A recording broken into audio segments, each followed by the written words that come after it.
only 10% of the companies had knowledge of ROI relating back to the customer questions. As you saw on the graph, that only 10% of them could actually answer that question.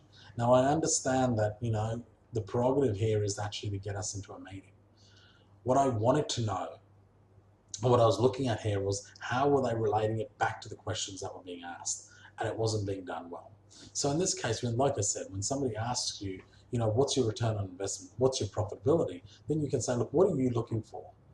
For you to want to buy one of our franchises, what would you be happy with? And then that way we can work back from that.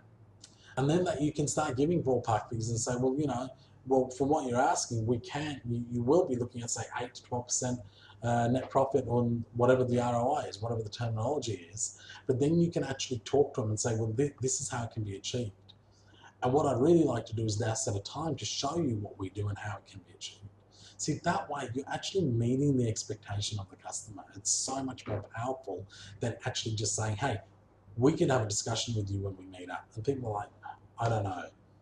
I'm just inquiring right now, I don't know. But if you throw that out there, now you might even be saying, well, what happens if the person says to me, oh, well, what happens if they say, well, I don't have an expectation, and this is why I'm asking you? That's a great question on their behalf. And then you can actually say, look, ballpark figures and our trends are showing this. But of course, every franchise is different. So hence why we want to sit down and talk to you about what your expectations are, so we're not actually leading you down the wrong path. It's a powerful way to close that off.